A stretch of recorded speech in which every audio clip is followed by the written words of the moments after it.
예레미야서 1장 11절로 19절 말씀을 중심해서 하나님의 질문, 그런 제목으로 9번째 말씀을 드리게 되었습니다. 오늘 본문 11절과 13절 말씀을 보시면 하나님께서 선지자 예레미야에게 살구나무 가지와 또 끓는 가마의 환상을 보여주시고 그 환상을 통한 동일한 질문이 하나님으로부터 예레미야에게 던져지고 있는 것을 볼 수가 있습니다. 11절과 13절을 제가 다시 읽겠습니다. 11절을 먼저 읽습니다. 여호와의 말씀이 또 내게 임하니라. 이르시되 예레미야야 내가 무엇을 보느냐 하시매 내가 대답하되 내가 살구나무 가지를 보나이다. 13절을 다시 읽습니다. 여호와의 말씀이 다시 내게 임하니라. 이르시되 내가 무엇을 보느냐 대답하되 끓는 가마를 보나이다. 그 윗면이 북에서부터 기울어졌나이다. 하나님의 질문은 한 가지입니다. 두 가지 질문을 하시지만 하나님께서 두 가지 환상을 보여주시지만 질문은 한 가지입니다. 한번 따라하십시다. 내가 무엇을 보느냐? 그렇습니다. 하나님께서 두 번의 질문을 하시는데 동일한 질문을 하십니다. 내가 무엇을 보느냐? 사랑하는 성도 여러분, 본문 앞에 있는 예레미야서의 시작인 1절 말씀을 보면 예레미야의 아버지 이름이 hil기야이고 그는 제사장이다 이렇게 소개를 하고 있습니다. 그렇습니다. 예레미야의 가정은 모세의 형 아론의 제사장 계열을 이어 받은 정통적인 제사장 가문이었습니다. 그러나 솔로몬이 재임하던 당시에 제사장이었던 아비아달, 다시 말하면 hil기야의 조상이 되는 것이죠. 예레미야의 조상 아비아달이 요압과 함께 다윗의 뒤를 이을 왕을 옹립했는데 그가 아도니아였습니다. 솔로몬이 다윗을 이어서 왕이 되어야 하는데 이 제사장 아비아달과 요압이 힘을 합쳐서 이 아도니아를 다윗의 뒤를 잇는 왕으로 그렇게 옹립을 하게 되어졌습니다. 그렇게 함으로써 가정과 가문에 검은 그림자가 드리워지게 되었습니다. 다윗을 이어서 왕위는 결국 솔로몬에게 왕위 이양이 되어지게 되고 아도니아를 옹립했던 요압과 그리고 이 아비아달, 요압은 여호야다의 칼에 죽임을 당하고 아비아달은 제사장직에서 파면을 당하고 그리고 오늘 이 예레미야 1장에 나와 있는 베냐민 땅 아나돗으로 이제 추방을 당하게 되어집니다. 제사장은 예루살렘에 있어야 됩니다. 거주지가 예루살렘이어야 되는데 이 베냐민 땅 아나돗으로 추방이 됐다고 하는 것은 제사장의 직무를 수행하지 못하게 되었다라는 이야기입니다. 제사장이지만 제사장의 직무를 감당하지 못하는 제사장으로서의 파면을 당한 그런 제사장이 되어버린 것입니다. 예레미야의 아버지 hil기야는 이와 같은 비운의 제사장 아비아달의 후손이고 그 대를 이어서 예레미야가 태어난 것이죠. 아비아달의 후손이 바로 예레미야였다는 것입니다. 이런 역사적인 배경하에서 예레미야는 이스라엘의 주류 사회에서 밖에 있는 이스라엘의 주류 사회에서 밖에 있는 주류 사회와 어울리지 못하는 그런 환경 속에서 자라나게 된 것입니다. 그런데 이런 그 환경 속에 있는 예레미야에게 하나님께서 찾아가신 것이죠. 그리고 하나님께서 앞으로 예레미야를 통해서 행하실 일을 보여주시고 예레미야를 손에 잡고 하나님께서 일하시겠다라고 하는 것을 이제 밝혀 주시게 됩니다. 예레미야를 들어서 하나님께서는 이 이스라엘의 주류들에게 하나님의 강력한 심판, 하나님의 징계를 선언하게 하기 위해서 선지자로 부르시게 되어집니다. 참 놀라운 그런 그 하나님의 섭리가 아닐 수가 없습니다.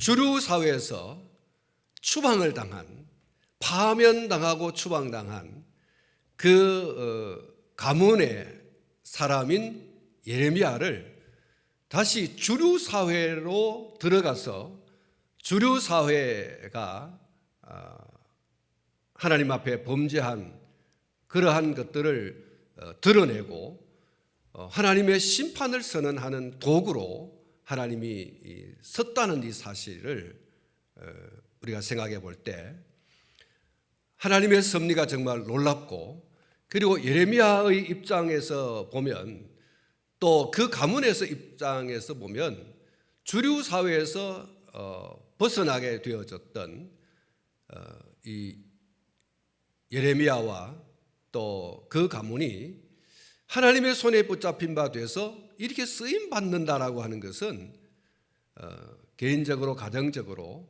큰 은혜가 아닐 수가 없습니다.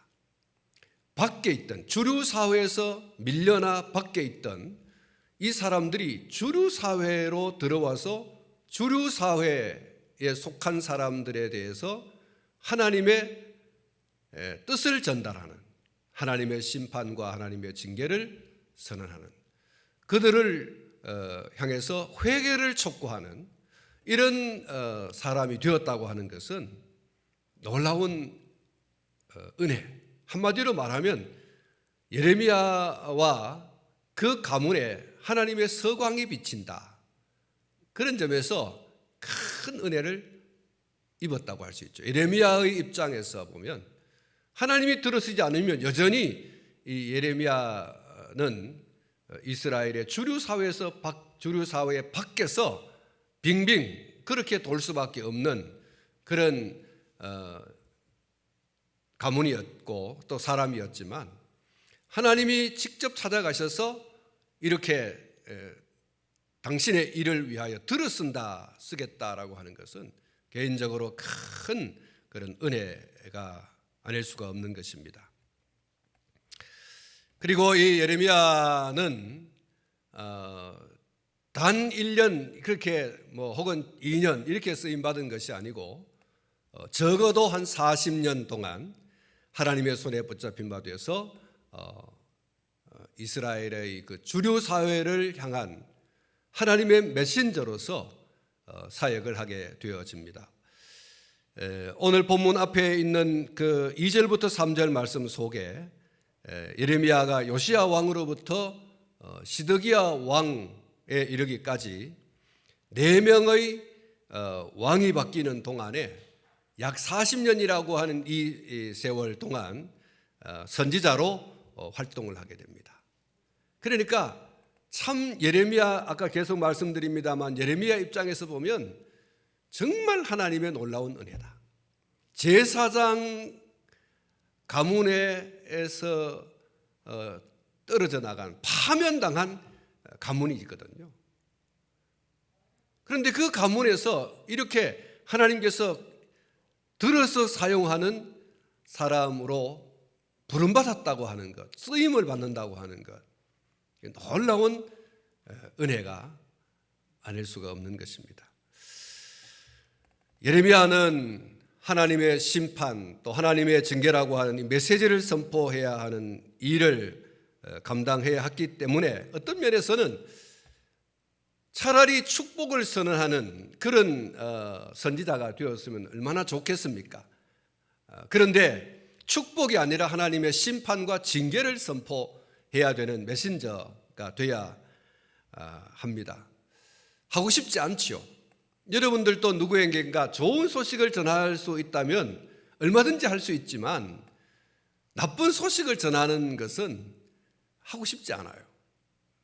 그런데 그럼에도 불구하고 파면당하고 버려지고 잊혀진 곳에서 하나님의 뜻을 전달하기 위한 메신저, 선지자로 부름을 받았다고 하는 것은 한마디로 말하면 은혜다.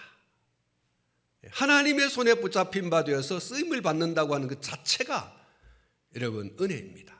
할렐루야. 하나님의 은혜예요.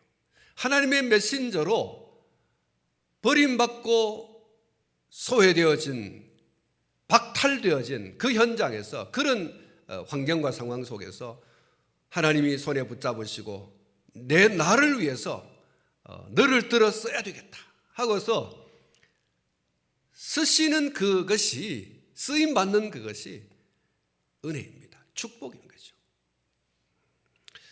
5절 말씀해 보시면 내가 너를 모태에서 짓기 전에 너를 알았고 내가 배에서 나오기 전에 너를 성별하였고 너를 여러 나라의 선지자로 세웠노라. 7절 말씀해 보시면 내가 너를 누구에게 보내든지 너는 가며 내가 내게 무엇을 명령하든지 너는 말하라. 10절 말씀에 보라 내가 오늘 너를 여러 나라와 여러 왕국 위에 세워 내가 그것들을 뽑고 파괴하며 파멸하고 넘어뜨리며 건설하고 심게 하였느니라. 이렇게 말씀하고 있습니다. 그리고 무엇보다 더 이 일을 감당하기 힘든 것을 아시는 하나님께서 이렇게 말씀을 하시면서 위로를 하십니다. 8절 말씀을 보시면 너는 그들 때문에 두려워하지 말라. 내가 너와 함께하여 너를 구원하리라. 할렐루야. 하나님은 예레미야를 어떻게 보면 불구덩이 속으로 집어넣는 것입니다. 예레미야의 메시지를 받는 사람들은 아니 너희들은 파면당하여서 쫓겨난 제사장 아니냐, 버림받고 소외되어야 하는 것이 마땅한데 어떻게 네가 우리 가운데 와서 이스라엘의 주류인 우리에게 와서 감히 하나님의 심판을 선언하고 하나님의 징계를 선언하고, 사실 예레미야는 이 주류 사회의 사람들에 의해서 감옥에 갇히기도 하고 하는 그 순환을 당하게 되어집니다. 눈에 뻔한 사실을 이제 앞에 두고 예레미야가 하나님의 부름을 받지 않습니까? 앞에 말씀을 드렸습니다. 하고 싶지 않아요. 될 수 있으면 하고 싶지 않은, 할 수 있다면 내가 안 하고 싶은 그런 일입니다. 그런데 하나님께서 불러서 쓰시려고 하거든요. 사실 예레미야가 인간적으로 그러한 생각과 마음이 있는데 그런 마음을 아시는 하나님께서 이렇게 말씀하시는 거예요. 8절 말씀에 너는 그들 때문에 두려워하지 말라. 내가 너와 함께하여 너를 구원하리라. 할렐루야. 내가 너와 함께해서 네가 무슨 일을 당하든지 너와 함께함으로 인해서 내가 너를 통하여 이루고자 하는 일을 충분히 감당할 수 있게 할 것이다. 네가 어려움을 당하겠지만 내가 너를 구원하겠다. 하나님께서 이렇게 위로하고 격려하고 새 힘을 주시고 그리고 그에게 사명을 감당하도록 하십니다. 사랑하는 성도 여러분, 하나님께서 우리에게 어떤 일을 맡기실 때 우리는 때때로 염려와 걱정과 근심이 앞설 수 있습니다. 우리가 나가서 감당해야 할 그 일이 정말 환영받는 일이기도 하지만 때로는 환영받지 못할 일이 되기도 하기 때문에 그렇습니다. 그러나 하나님께서 말씀하십니다. 걱정하지 마라. 염려하지 말라. 내가 너와 함께 하겠다. 내가 너를 구원하겠다. 하나님께서 이렇게 위로하고 격려하고 새 힘을 주시고 진실로 하나님은 함께 임마누엘 동행하여 주시는 줄로 믿습니다. 사랑하는 성도 여러분, 우리가 하나님의 뜻을 이루기 위한 선한 도구로 부름을 받은 사실에 감사하고 감사해야 됩니다. 여러분, 정말 우리가 하나님의 구원을 받는 이 사실도 놀라운 일이고요.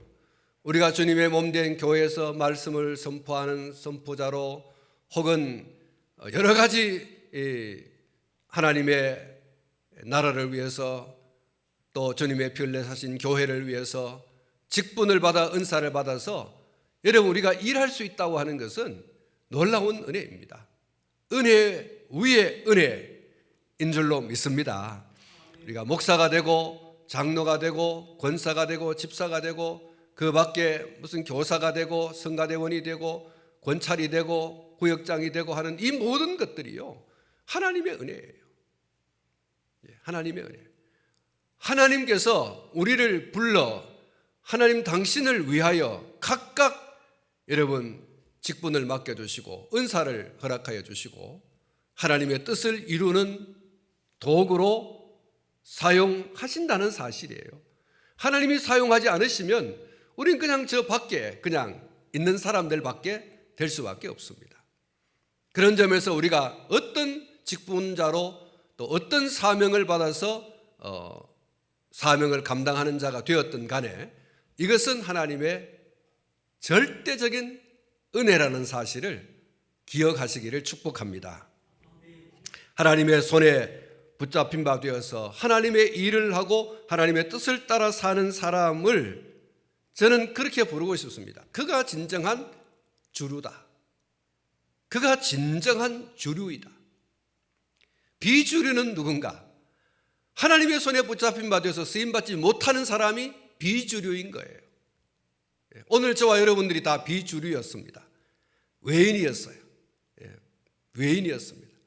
하나님을 알지 못했고 그리고 하나님의 은혜에 의해서 멀어져 있던 밖에 있던 사람들이에요. 그런데 오늘 저와 여러분들을 하나님께서 부르셔서 하나님의 일을 하는 사람들로 구원받은 사람일 뿐만 아니라 하나님의 일을 하는 사람들로 여러분 각각 부름을 받았습니다. 그러니 오늘 저와 여러분들이 바로 주류인 것입니다. 진정한 주류입니다. 할렐루야. 우리는 비주류가 아닙니다. 우리는 주류입니다. 하나님의 손에 붙잡힌 바 돼서 하나님의 일을 하고 하나님의 뜻을 따라서 살아가는 사람들. 그러니까 오늘 저와 여러분들이 주류입니다. 우린 비주류가 아닙니다. 우리는 앞으로 더욱더 이런 하나님의 주류가 되게 하신 하나님의 은혜에 감격하고 감사하고 또 주류로서의 이 책임을 잘 감당하는 저와 여러분이 되기를 주님의 이름으로 축원합니다. 예레미야가 그랬습니다. 많은 어려움이 있었어요. 선지자로서 하나님이 그에게 맡겨준 사명을 감당해 갈 때 많은 고난과 역경이 있었어요.